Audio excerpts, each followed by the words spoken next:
Welcome to Contemplative Living, where we view contemplations for the week to have a better understanding of our spiritual paths.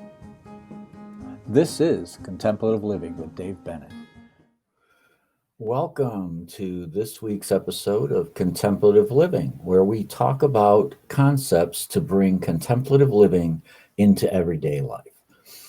Well, today I'd like to start just really kick right into it, because this week we're going to talk about speak with honesty, think with sincerity, and act with integrity. So we're going to talk about honesty, sincerity, and integrity. That's going to be kind of the theme of today's episode. So I welcome those who are watching live and those who may be coming on and watching the replay. All right. And if you're watching on YouTube, I invite you to subscribe so you get to notice every time there's a new one posted. All right. So getting started, connect with others when they're speaking. Listen to everything someone is saying to you. So how often do we communicate with others, and while they're responding or talking to us, our mind's drifting off and we're thinking about other things and half listening to our friends and families and coworkers? This happens way too often in today's life, and a lot of times it leads to additional suffering because there's misconceptions, because we're not fully attentive to when we're listening to someone. So it's very critical in life that when we're interacting with someone, to be fully present with them so that they can see us clearly and we can see them clearer. Now, if we're being sincere, if we're being authentic, then we're not projecting a persona. We're being totally present in who we are and true to our higher ideals. And so when we're with someone, to be totally honest, we're going to project who we truly are while we're listening to them and be fully present so as to have a more in-depth and rich interaction with others. And that's what's missing in life a lot right now is that in-depth and honest relationship with other people. So I invite you to be fully present when you're with someone else. Now, we started out talking about integrity, but integrity starts with yourself. Your family, everyone you love and interact with is important. So maintain that integrity with yourself. Maintain that integrity with your family and everyone that you love and interact with, your coworkers, your family, everyone. So the importance here is maintaining the integrity. And again, it starts with yourself. So having that honest conversation with yourself to understand who you really are is really the first step. It's how we kick off our life and start to move down that empowerment path. I see Jean's here. Good morning. And Mary Beth, thanks for the shout outs. So yeah, we're talking about integrity, sincerity, honesty, and to be there for other people, to be there for your family, for your circles of influence. Now,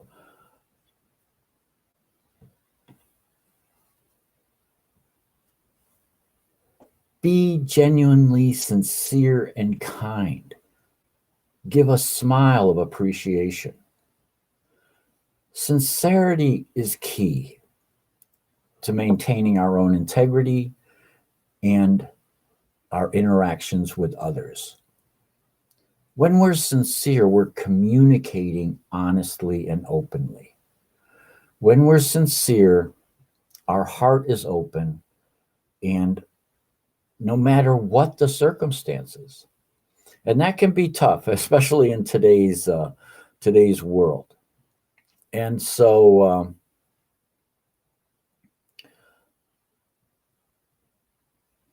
anyway, oh, sorry, Mary Beth, you're having trouble with the video.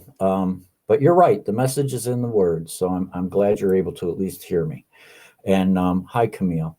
So we're talking again about sincerity and being genuine. Well, what is genuinely? Because we have two concepts here. We have genuine and sincerity. Sincerity is the truth and honest communication, and genuinely is being authentic, being true to yourself while you're in the presence of others. And what's the best way to convey that is with a smile, with appreciation. When we convey that, other people light up as well, because within our smile, within appreciation, is our fragment of light, is our spark of living this life.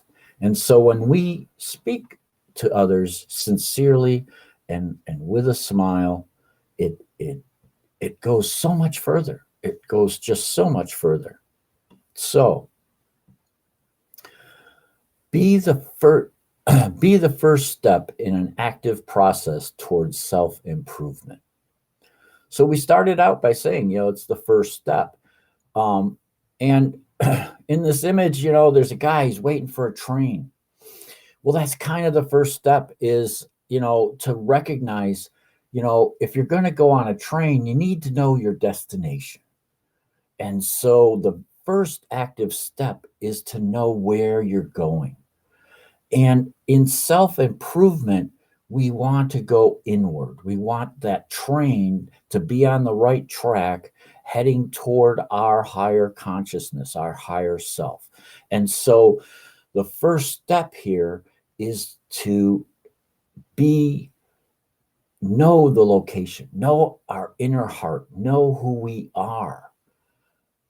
Because self-improvement starts by the inward journey.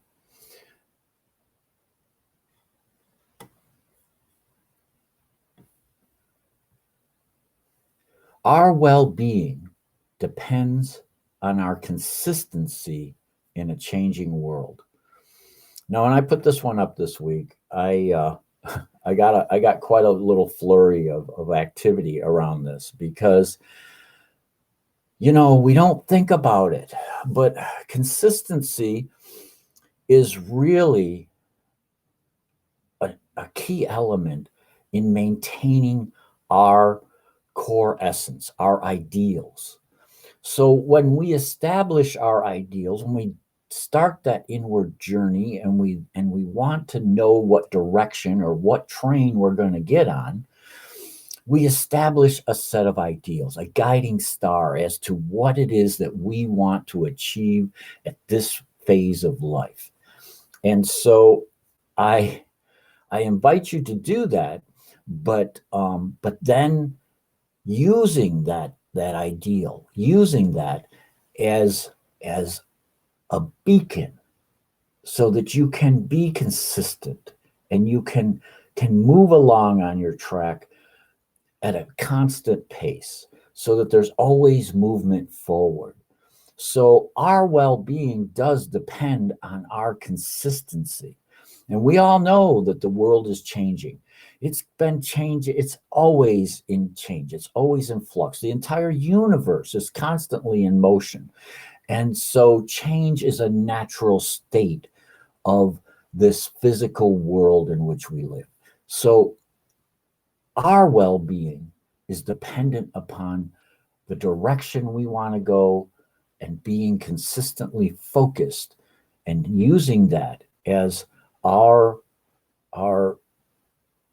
guidepost, as our directional, our GPS, you might say, to help us to stay on track and to be moving forward. So, sorry, GPS kind of threw me off. Oh, I do this every once in a while. I kind of throw two up there at the same time. So, all right. But, all right, now this is important. Don't send out your thoughts too far ahead. You give away your present energy.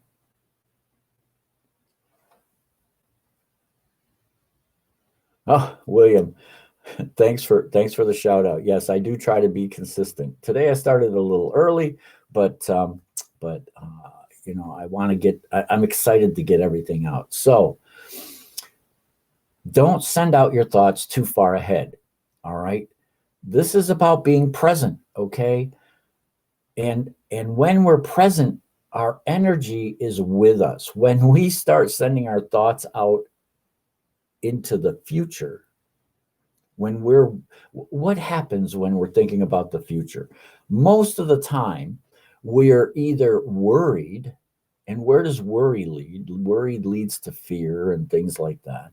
So it's best not to worry about the future too much, because what we're doing is we're projecting our energy in a way that isn't attached to us any longer. And so we want to maintain our energy in this present moment, because that's how we create the future that we want, is by being totally present here and focused on our ideals, know which train we're going to get on, and moving forward in that way. So when we can do that, when we can be present here, then we're not throwing our energy out and where it's just really not doing a whole lot of good, other than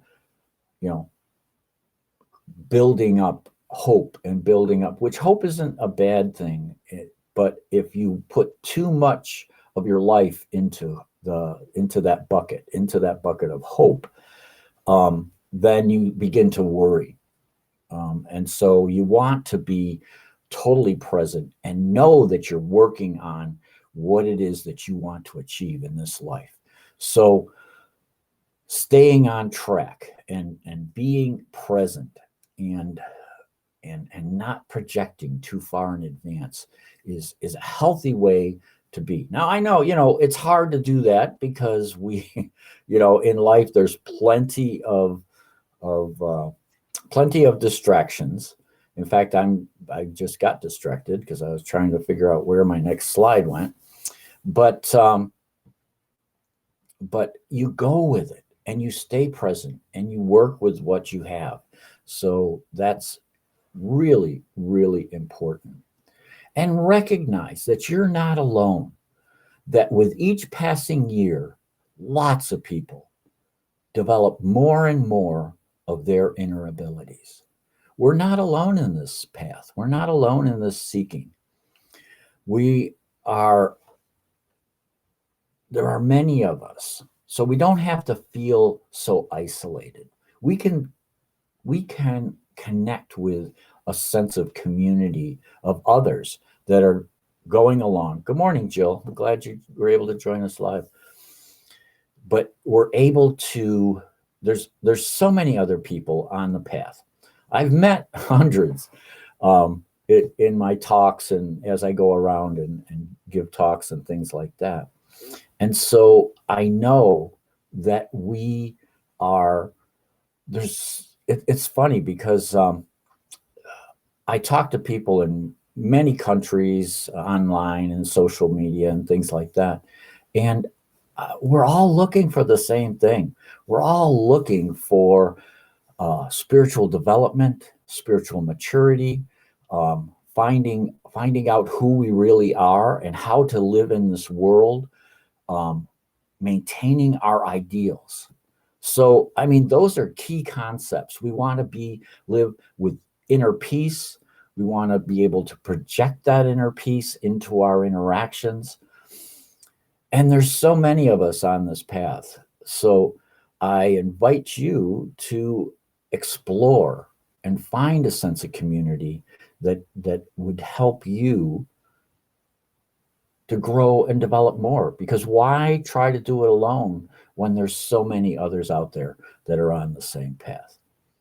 So, all right. Well, I see there's a lot of folks on today. That's great. I want to invite you to contemplate where's your train going. I want you to give that some thought, establish those ideals, use them as a guiding star to keep you on track and to help you to keep moving forward in this life in a positive way with sincerity and integrity and authenticity and knowing who you are at all times. And you don't need to put on the persona anymore, because now you can be totally who you are. And that is so empowering for others to be able to see you clearly. And with that, I want to wish you a pleasant week. Namaste.